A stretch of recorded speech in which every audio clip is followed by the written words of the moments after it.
Bismillah, Assalamualaikum warahmatullahi wabarakatuh. Adik-adikku yang soleh dan soleh, jumpa lagi bersama Kak Agung Tio di channel Adza Kids. Nah, adik-adikku yang soleh dan soleh, gimana kabarnya?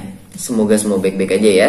Baik, alhamdulillah. Pada kesempatan kali ini Kak Agung bersyukur karena masih diberikan nikmat kesehatan. Dan alhamdulillah kita bertemu lagi di channel ini. Dan semoga kalian gak bosan dan kalian gak jenuh selama pandemi ini. Insya Allah Kak Agung akan menemani kalian. Kak Agung usahain seminggu itu upload 2 kali video untuk menemani agar kalian tidak bersedih di rumah.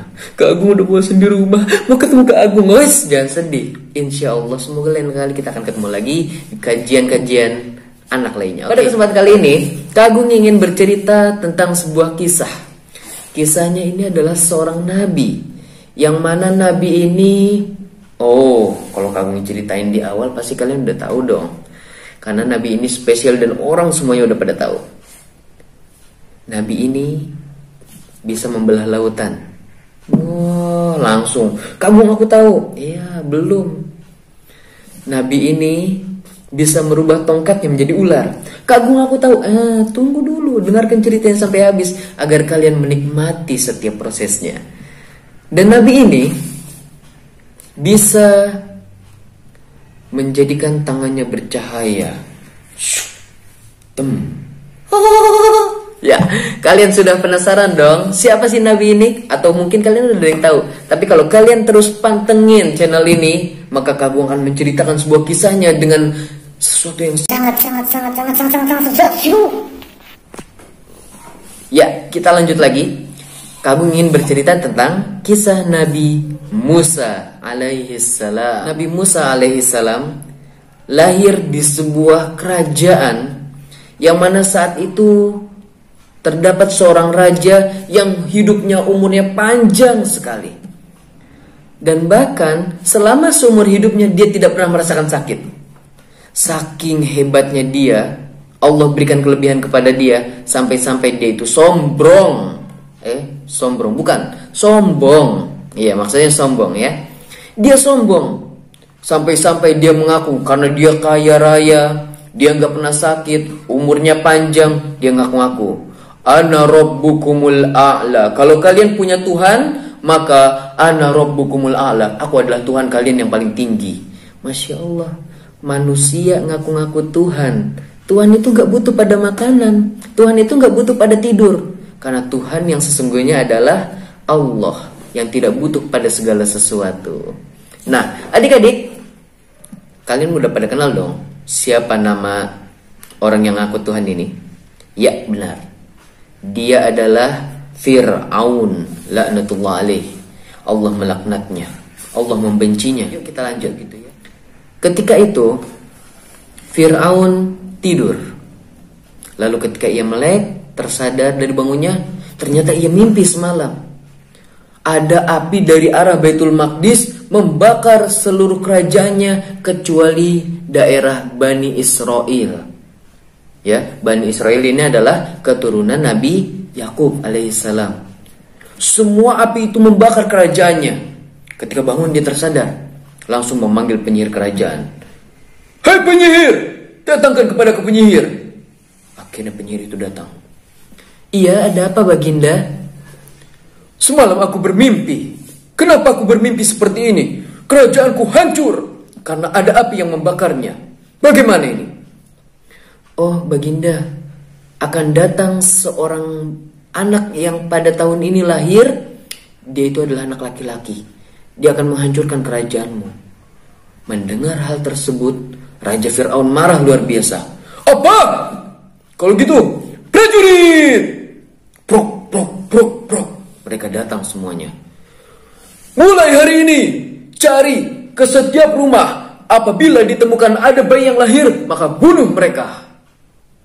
Dan kabar ini terdengar sampai kepada ibunda Nabi Musa, yang saat itu sedang lahir Nabi Musa. Ibundanya ketakutan luar biasa. Setiap prajurit memasuki rumah, anak bayi, laki-laki atau perempuan? Oh, laki-laki. Dibunuh. Dibuka lagi, anak laki atau perempuan? Kalau perempuan, biarin. Dibuka lagi. Ini anak laki-laki atau perempuan? Laki-laki, dibunuh. Ini laki-laki atau perempuan? Kalau perempuan, dibiarkan. Mereka membiarkan yang perempuan dan membunuh bayi yang masih baru lahir dan dia laki-laki. Nauzubillahi min dzalik. Ini perbuatan yang sangat keji, adik-adik. Anak bayi nggak tahu apa-apa, nggak salah apa-apa, dibunuh. Lalu ibunda Nabi Musa alaihissalam ketakutan. Duh, bagaimana ini anakku? Akhirnya Allah pun mengilhamkan kepada ibunda Nabi Musa agar anaknya ditaruh di dalam sungai Nil. Diberikan keranjang terbuat dari kayu sehingga seperti kapal kecil. Lalu Nabi Musa ditaruh di atasnya. Setiap pagi ditaruh di sungai. Lalu ketika sore hendak disusuin lagi. Dan seperti itu seterusnya. Sampai suatu ketika ibunda Nabi Musa lupa ngikat dengan talinya. Biasanya ibunda Nabi Musa menaruh Nabi Musa beserta wadahnya itu diikat agar sungai tidak membawanya kabur. Tapi qadarullah, ibundanya lupa. Akhirnya lepas. Nabi Musa terus mengikuti aluran sungai dan ternyata ditemui oleh istrinya Raja Fir'aun. Apa yang terjadi adik-adik?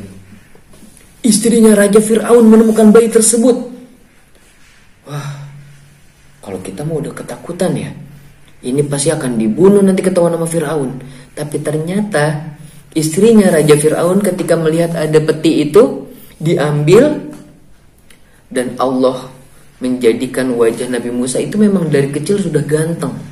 Jadi orang yang ngelihat Nabi Musa itu, wah langsung, imut banget. Jadi ketika itu istrinya Fir'aun bernama Asia melihat Nabi Musa, imut banget, anak laki-laki. Agak takut Asia ini. Akhirnya dia coba datang kepada Raja Fir'aun. Suamiku, kita jadikan anak angkat saja ya. Raja Fir'aun yang tadinya galak, serem, menakutkan, membunuh setiap bayi laki-laki, seketika itu langsung, ya gak apa-apa. Kalau gitu kita tinggal jadikan untuknya ibu sepersusuan. Akhirnya Nabi Musa tinggal di istana.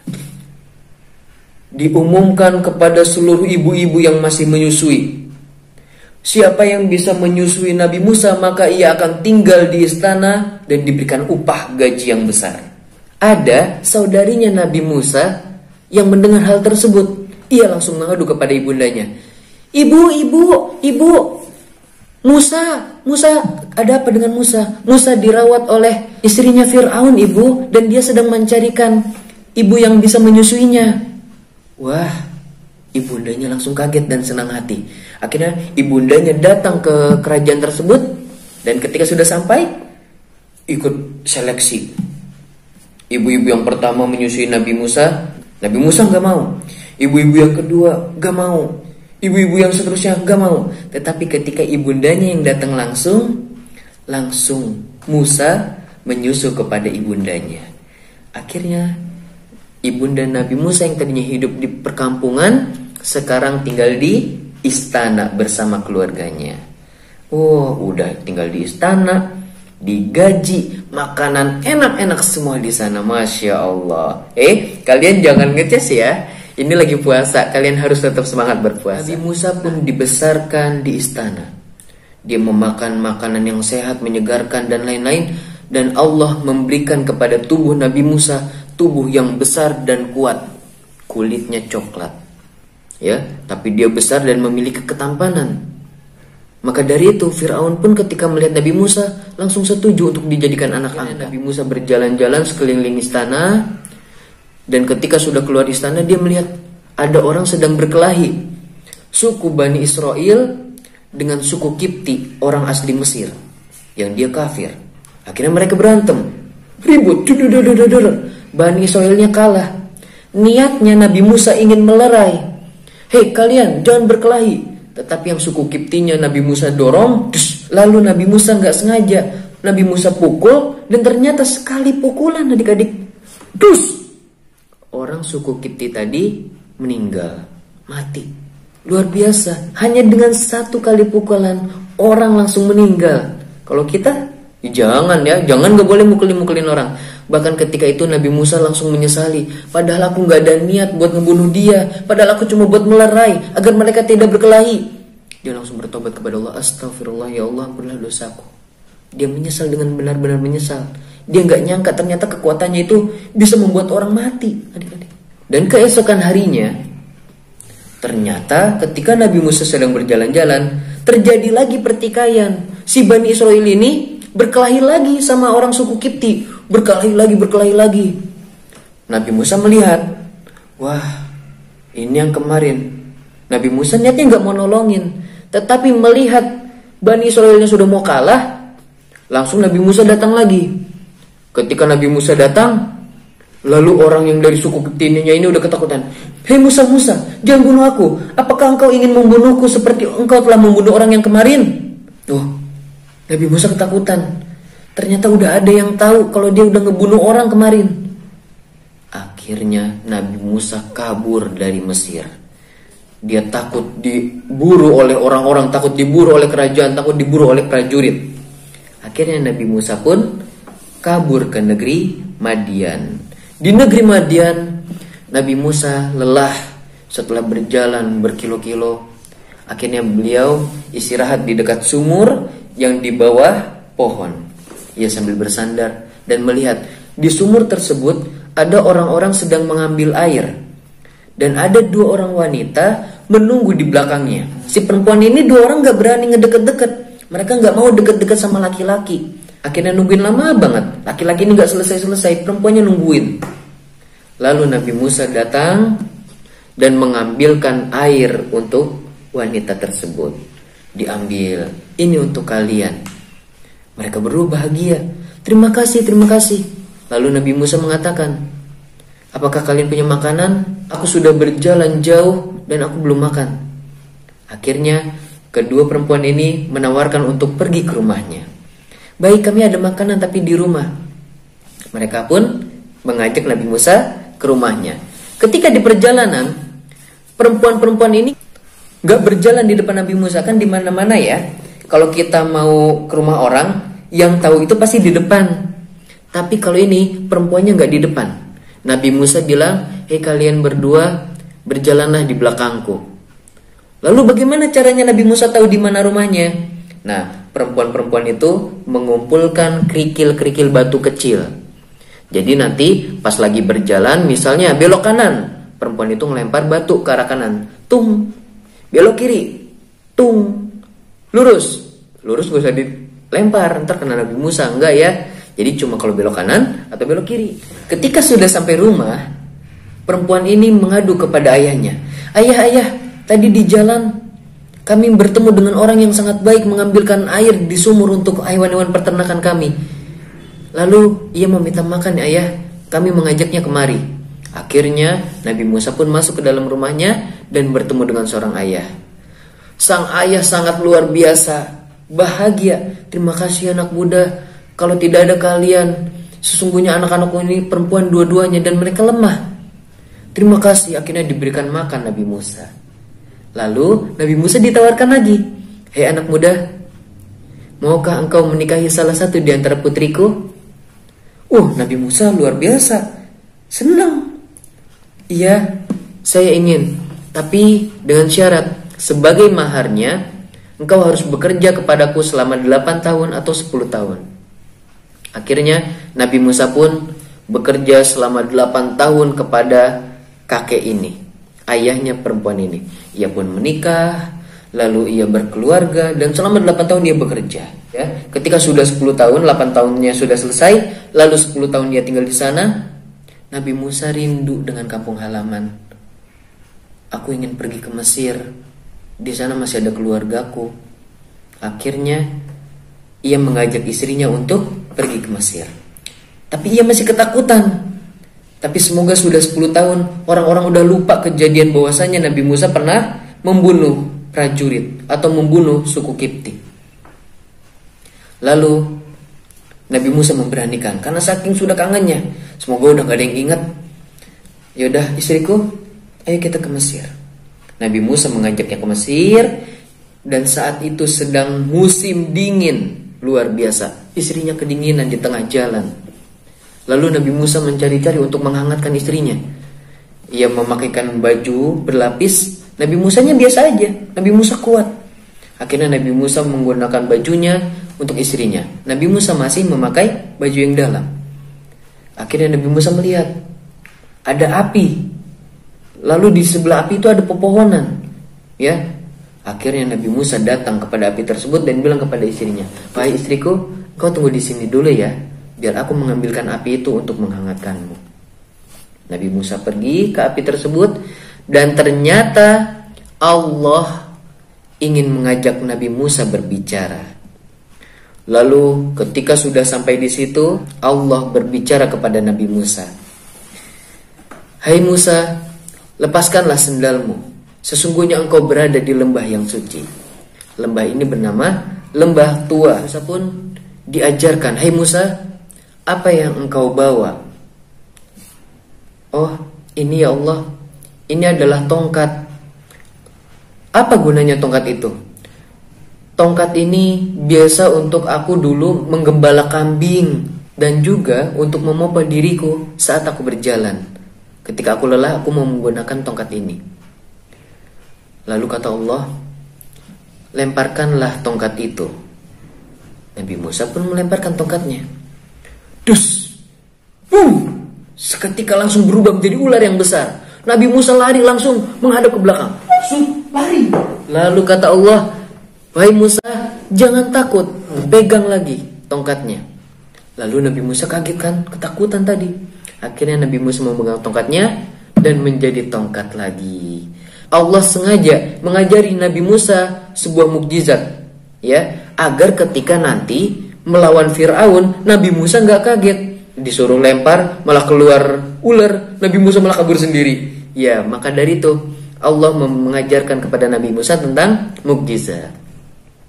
Lalu Nabi Musa diajarkan untuk menaruh tangannya di pakaiannya. Akhirnya Nabi Musa menaruhnya di pakaian, atau ada juga yang mengatakan di kerah bajunya, sehingga ketika Nabi Musa melihat kembali, tangannya ternyata sudah bercahaya. Nabi Musa itu kulitnya coklat, tapi tangannya bercahaya putih. Masya Allah. Ini dia mukjizat yang kedua. Dan berbagai mukjizat yang Allah berikan kepada Nabi Musa. Akhirnya Allah memerintahkan kepada Nabi Musa, "Hai Musa, pergilah kepada Fir'aun. Sesungguhnya dia telah melampaui batas, mengaku-ngaku sebagai Tuhan. Kalau ada Tuhan, aku yang paling tinggi."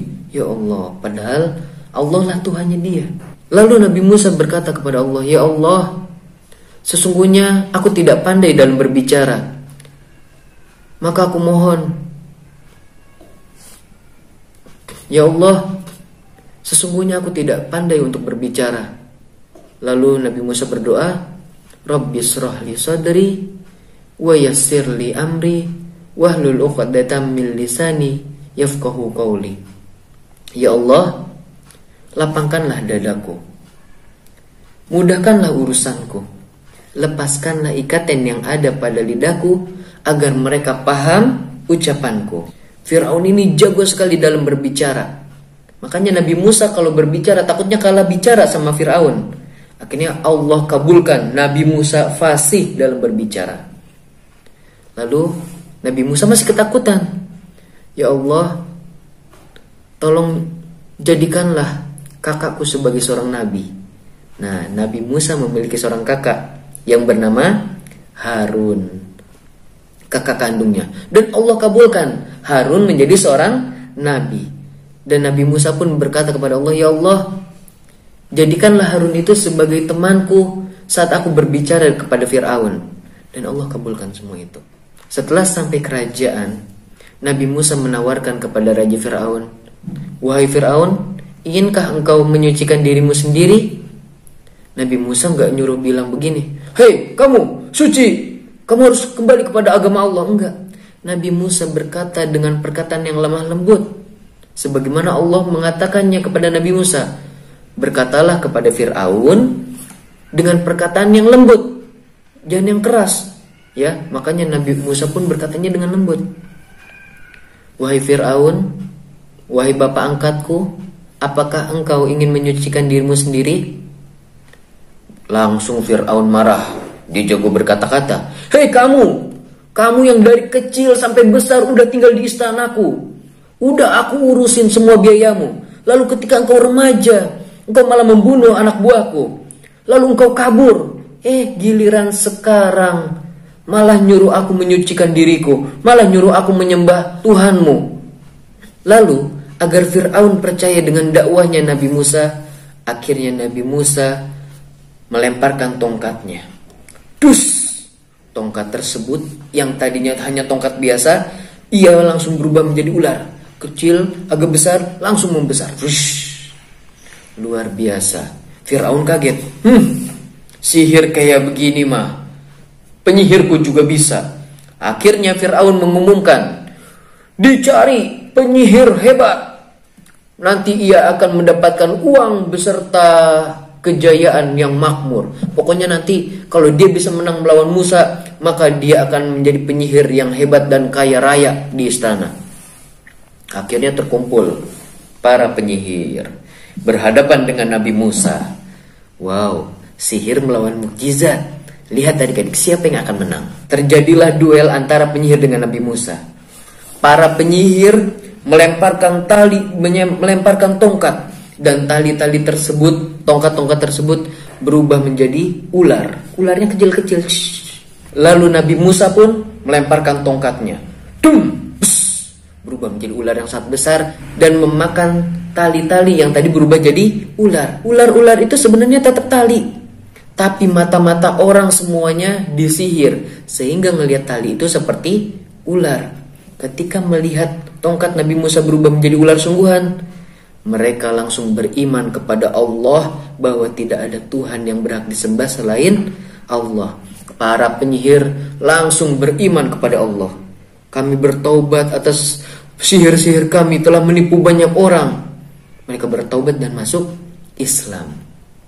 Fir'aun marah luar biasa. Hei para penyihir, saya telah memerintahkan kalian untuk mengalahkan Musa, malah ikut-ikutan masuk Islam. Akhirnya Fir'aun pun marah dan mengatakan kepada para penyihir, kalau kalian tetap menyembah Allah atau menyembah Tuhannya Musa, maka aku akan bunuh.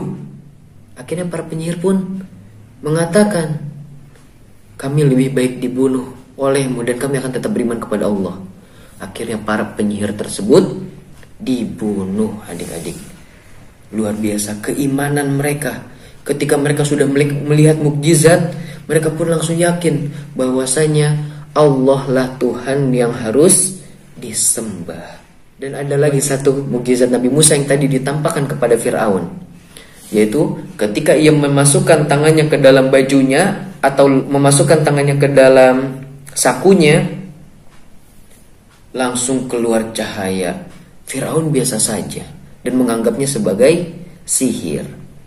Akhirnya setelah itu Fir'aun makin marah dengan Nabi Musa. Fir'aun makin kesal, lalu makin menyiksa para Bani Israel. Mereka disiksa, kaum Bani Israel disiksa, dan mereka sudah tidak tahan. Akhirnya Allah mengirimkan wabah kepada Fir'aun. Di antara wabah-wabahnya adalah Allah menjadikan sawah-sawah di ladang Fir'aun mengering, lalu belalang-belalang turun, lalu penyakit-penyakit kusta datang, dan juga sumur-sumur berubah menjadi darah. Fir'aun tahu ini pasti doanya Nabi Musa. Akhirnya Fir'aun bilang, hei Musa, berdoalah kepada Tuhanmu dan aku tidak akan lagi menyiksa Bani Israel. Berdoalah agar diangkat wabah ini. Akhirnya mendengar hal tersebut, Nabi Musa pun berdoa, ya Allah, hilangkanlah wabah ini. Akhirnya wabahnya dihilangkan.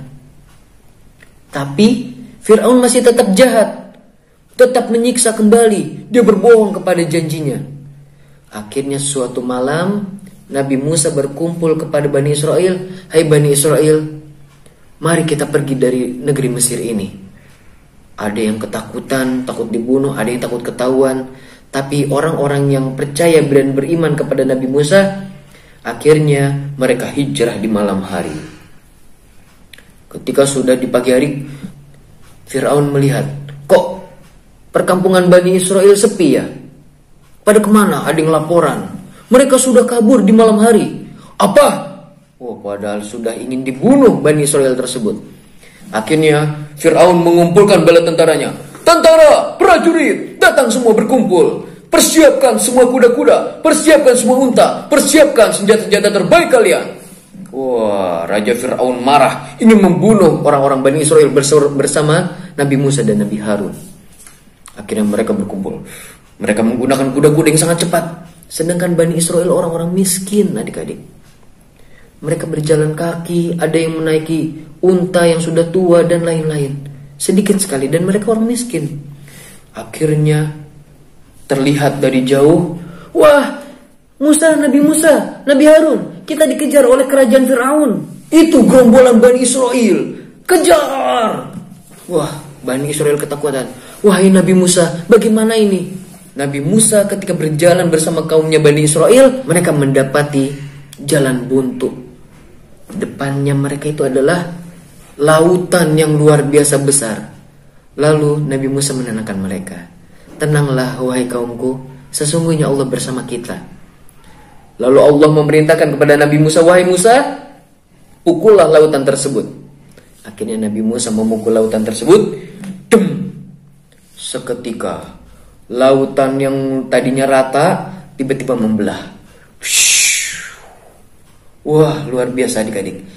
Bani Israel bersama Nabi Musa pun akhirnya turun, melewati lautan. Ketika sudah sampai ujung, lalu Raja Fir'aun bersama pasukannya ikut turun ke dalam lautan. Mereka mengejar dengan cepat luar biasa. Akhirnya ketika Bani Israel sudah selamat, Raja Fir'aun dan bala tentaranya sudah sampai tengah lautan. Shoot! Tiba-tiba lautan tertutup. Wus! Dan prajurit semuanya meninggal. Fir'aun pun meninggal tenggelam. Ketika itu Fir'aun ingin bertaubat, tapi ternyata nyawa sudah sampai kerongkongan dan dia sudah tidak bisa berbicara lagi. Akhirnya dia mati dalam keadaan kafir. Dan Allah menyelamatkan jasadnya Fir'aun. Jasadnya doang, orangnya sudah meninggal. Jasadnya Allah selamatkan, Allah taruh di tepi pantai. Agar apa? Agar orang-orang melihat bahwasanya raja yang mengaku sebagai Tuhan, dia telah mati. Orang yang telah sombong, dia telah mati. Dia hanya manusia biasa. Dia bukan Tuhan, karena sesungguhnya Tuhan itu tidak mati dan hidup kekal selamanya. Dan sampai sekarang Fir'aun masih ada dalam bentuk mumi kalau istilah kita ya. Agar apa? Agar orang-orang mengambil pelajaran. Oh, ini nih Fir'aun yang dulu ngejar Bani Israel bersama Nabi Musa nih. Orang jahat nih, ngaku-ngaku Tuhan nih. Jadi adanya mumi, adanya jasadnya Fir'aun agar orang-orang yakin bahwasanya yang berhak disembah adalah Allah. Semoga apa yang Kak Agung sampaikan kali ini bermanfaat untuk kalian. Dan apabila kalian melihat video ini dan kalian suka, maka kalian harus berbagi dengan teman-teman kalian agar teman-teman kalian juga ikut belajar, yaitu dengan cara subscribe channel ini. Lalu jangan lupa berlangganan agar setiap kali Kak Agung upload video, kalian bisa dapatkan video ini gratis. Yang penting kalian mendapatkan ilmu dan teman-teman kalian mendapatkan ilmu dari kalian. Allah akan memberikan pahala yang luar biasa untuk orang-orang yang seperti itu, menunjukkan jalan pada kebaikan. Tidak terasa ya, sudah setengah jam lebih kita bersama. Semoga apa yang Kak Agung sampaikan bermanfaat dan melekat di hati kalian. Kita tutup dengan doa kafaratul majlis. Subhanakallahumma wa bihamdika, asyhadu an la ilaha illa anta, astaghfiruka wa atubu ilaik. Assalamualaikum warahmatullahi wabarakatuh.